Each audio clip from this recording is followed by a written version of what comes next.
Welcome to Firefly's Follies. I hope you enjoy the video today. If you do, please give me a big thumbs up, and if this is your first time here, I hope that you'll subscribe and stick around for a while. If you hit the bell, they'll notify you when I upload a new video. So today I am making Salted Vanilla Cantaloupe Jam. Now, I know when you think jam or jelly, cantaloupe is probably not the first fruit that comes to mind. And a lot of people feel the same way. But this is an amazing jam. So, let me tell you where I'm at so far. I took a cantaloupe, a very ripe cantaloupe. You want a very ripe cantaloupe. And I diced it up. And I sprinkled it with 2 tablespoons of salt, and I covered it and I let it sit for about 2 hours. And then I rinsed it and I pureed it. So what I ended up with was 3 cups of cantaloupe puree. To that, we are going to be using vanilla, lemon juice, and because I am making this sugar-free, I'm using sucralose or Splenda today. And of course, pectin, because you need pectin for gel. However, most pectins rely on sugar, and I have found Pomona's pectin. Pomona's pectin is different. It relies on calcium to gel. So when you buy this, it comes in little boxes like Sure Gel does. I purchased it in bulk, but you will get your pectin and a little envelope of calcium. And what you do is you combine a half a teaspoon of the calcium powder with a half a cup of water in a small jar, and you just shake it up, and it ends up being cloudy. And you can store this in your refrigerator for forever. It doesn't go bad, it doesn't mold, it doesn't do any of that. So once you make it up, you can just stick it in your fridge and you'll have it ready for you when you want to use it. You don't need sugar for Pomona's to gel. So what we're going to do, let me get my burner on. We're going to take our 3 cups of pureed cantaloupe. I'm making a half a batch, by the way. I will put a full recipe in the description below. And to this cantaloupe, I am going to add my 6 tablespoons of lemon juice and my 3 teaspoons of calcium water. And I'm going to bring this up to a boil.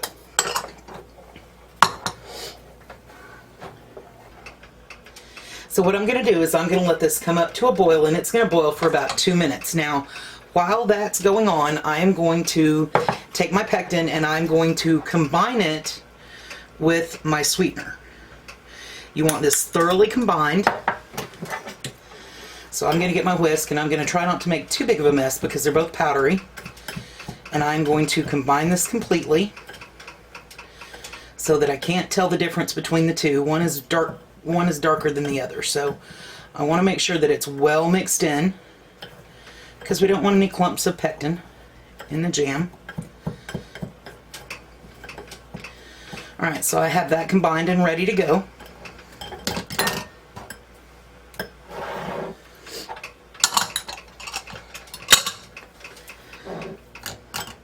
Alright, so I'm going to let this come up to a boil, and I will bring you back once it's up to a boil.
Okay, so we have been at a boil for right at 2 minutes.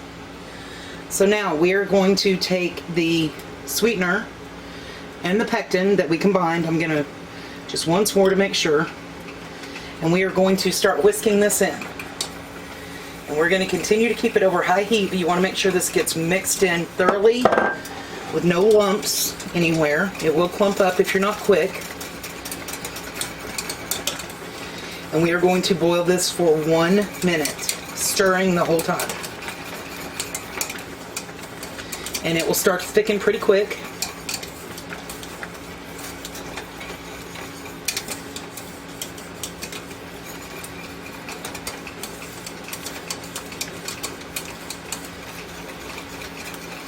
Now you probably saw I had my jars in the hot water bath canner boiling. They've been boiling for a good solid 10-12 minutes.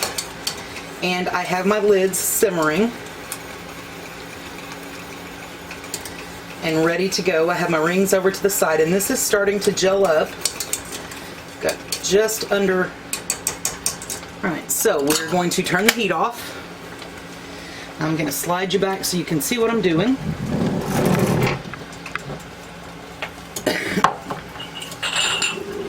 I have my hot jars out of the water bath can. Alright, so it is even already starting to thicken. So what I've done is I've turned off the heat, and now I'm going to stir in my vanilla. I'm going to whisk that in really good.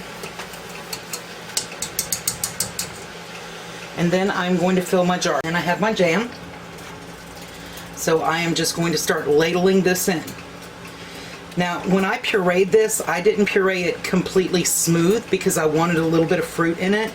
The texture is entirely up to you. And we are going to be filling to a 1/4 inch headspace today. So that one will end up getting just a little bit more.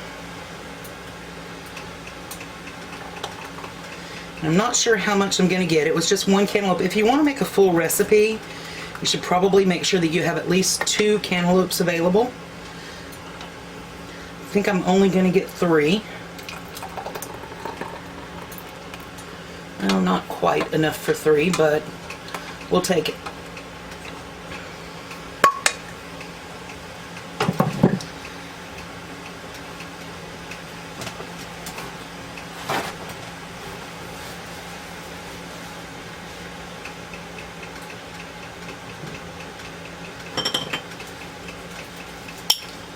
So what I'm going to do now is I'm going to wipe the rims with vinegar.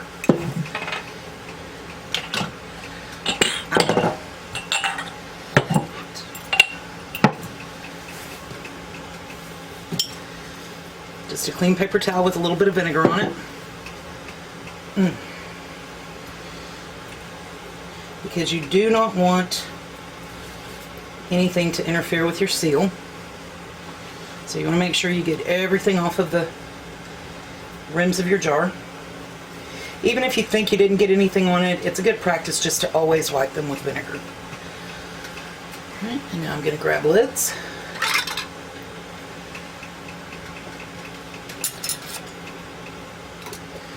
We're going to put these on finger tight.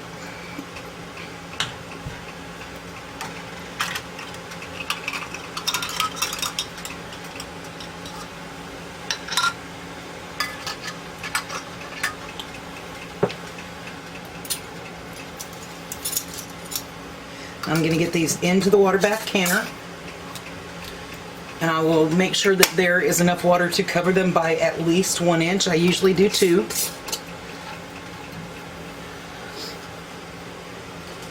And I'm going to bring it back up to a boil, and these are going to process for 10 minutes.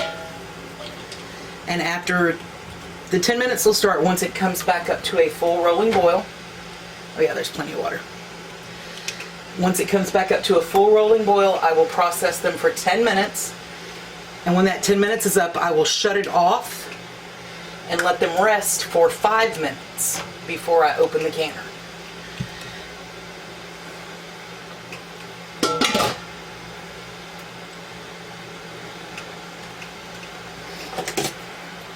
Okay, I let them come up to a hard boil, and I set a timer for 10 minutes, and then I shut it off. And they've been resting for about 5 or 6 minutes, so now I can pull them out.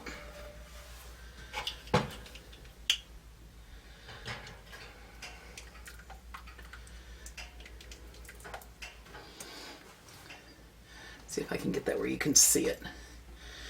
Just a little jar of sunshine right there. So what I'm going to do is I'm going to leave them sitting until sometime tomorrow. 12 to 24 hours typically. I won't do anything with them. I won't touch them. I won't shake them. I won't turn them over. I will just let them rest. And as it cools, it will continue to thicken up to become jam. And then tomorrow I'll take the rings off, wash the jars, label them, and I'll stick them in the pantry. Except for the one that wasn't quite full, and it's probably going to become breakfast this week and next. Now, these are good for at least a year on the shelf. 2 or 3, really, but typically about a year for jelly.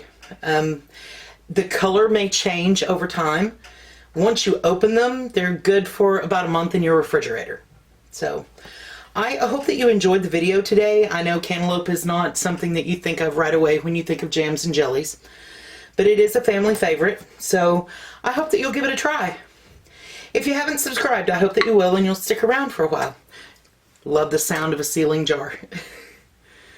Thank you so much for watching today. Have a great day.